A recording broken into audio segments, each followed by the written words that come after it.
I'm Nchanji Njamnsi. I'm a translator from Cameroon.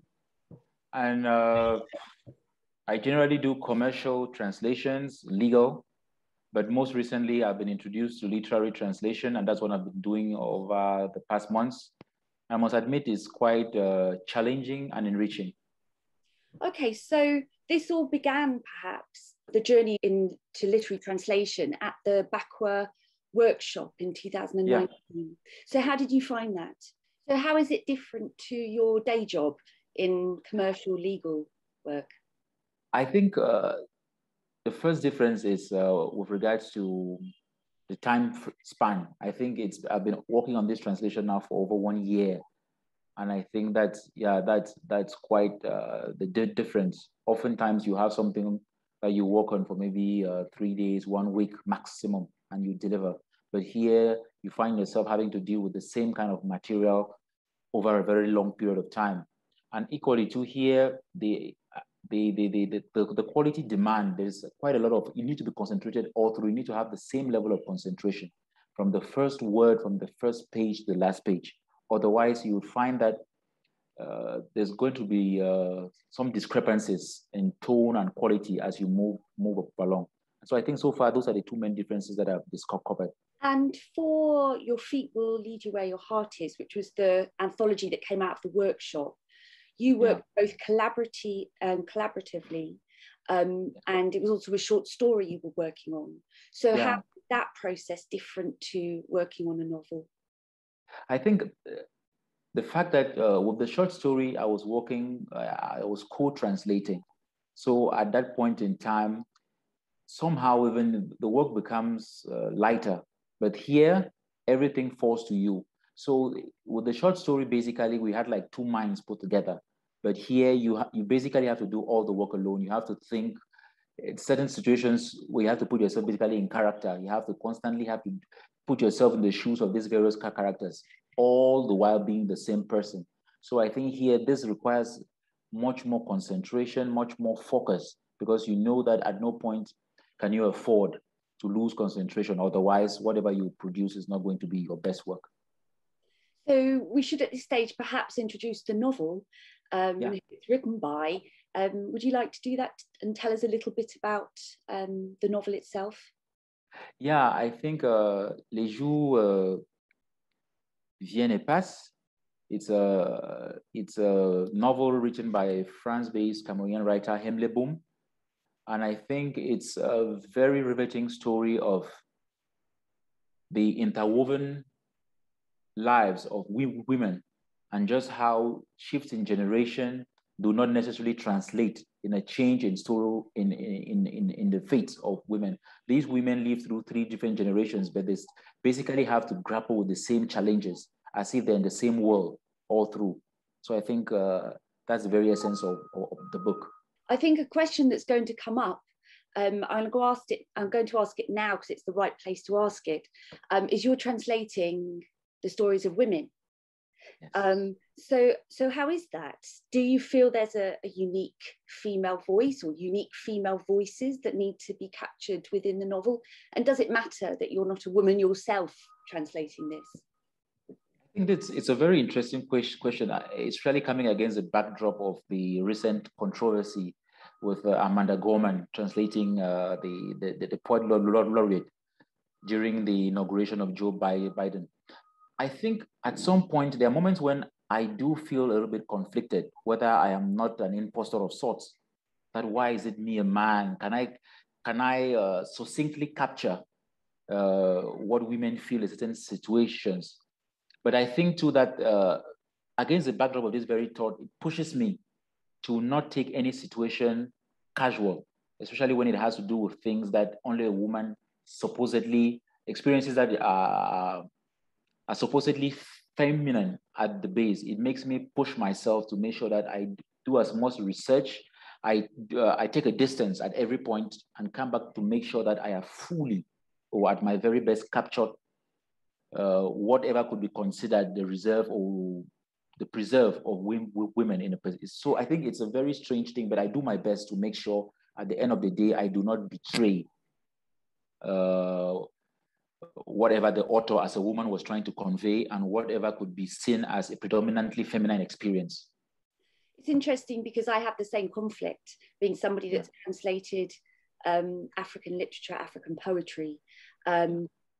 Often I've translated female writers and poets, but I have translated some male writers as well. So I have a similar conflict and always feel that the best way of getting yourself through that is by extensive research and, you know, exploring language and also having others read your work.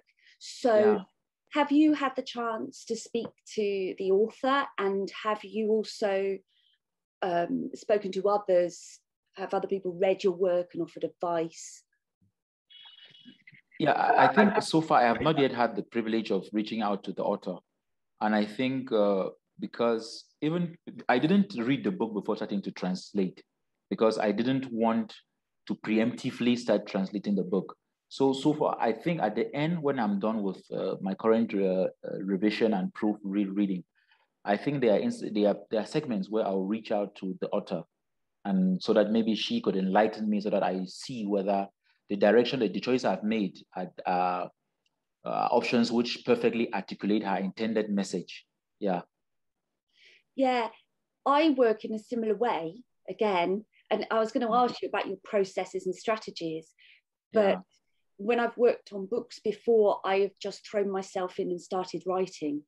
Yeah. Because I feel that's how people begin reading. You know, you don't have all that additional information. Obviously, you do when you go back and revise, but there's something about just getting going with fresh eyes, I think. Exactly. Yeah. With regards to process too, I think basically, after I finished my first draft, what I did was I left the book and didn't come back to it for maybe a month or two, because I really wanted to return to my draft with an entirely new perspective. Because at some point I had the impression that I was struggling to rush through the work. So I left it, and then additionally too, at some point I printed out my draft. I printed it out, and I bought a red pen and I was proofreading with a pen. So now the third phase of what I'm actually doing, I'm retranscribing all the handwritten proof into the digital copy. So this is made in such a way that I've translated the book in a sense twice. So this assures me that whatever I'll be submitting to the editorial team, copy editing team at the end will be, I think, way more decent and way more palatable than if I'd just gone through once and struggled to rush through it. And obviously the editors at Bakwa are Zakashu, McPheben, and Forginho. Have they read a full draft yet? Yes. I think I translated the first, what could be considered the first chapter, and submitted. So they already have a sense of my work, and so I think that's going to be a good template on which they are going to approach copy editing the subsequent chapters, which I'm going to submit. So they have they've already made contact, if I put it that way, with my work. And it must be helpful that you've worked closely with them before, because Nfor obviously was your co-translator for Your Feet Will Lead You, and Zakashu's the founding editor of Bakwa. So is that helpful? Knowing them? Yeah. It's helpful in a strange kind of way, because knowing how quality oriented those two are, it puts some sort of good pressure on me. At no point do I become casual or adopt a debonair attitude. At every point, I'm making sure that whatever sentence I'm putting in there is a sentence that will not make any of them cringe or ask themselves, what was I thinking when I translated this? So in a sense, the fact that we have a prior working relationship, it makes me already know how high up the bar has been placed and how high up I have to up my game. Going back to the source text itself and the author, could you talk a little bit about her style and perhaps how you've tried to capture that? Yeah, I found the author's style to be, I think it's very conversational in a sense. There are huge segments, especially when she when characters find themselves talking to themselves or just thinking, there are huge segments where it's almost as if it's very conversational. So I'm actually aware of that because it makes even the reading process to be very, very swift in a sense, because when you feel like somebody is talking to you, it's less, how do I put it, burdensome in a sense. So I'm actually aware of those segments and I try to convey them as accurately. And I equally try to with regards to the pace, I try to use words which have very few syllables. I don't use words with many, many syllables to make sure that I capture the pace as well and the tone. Okay, and are there any specific challenges that stand out or stood out to you when you were translating the first draft? Yeah.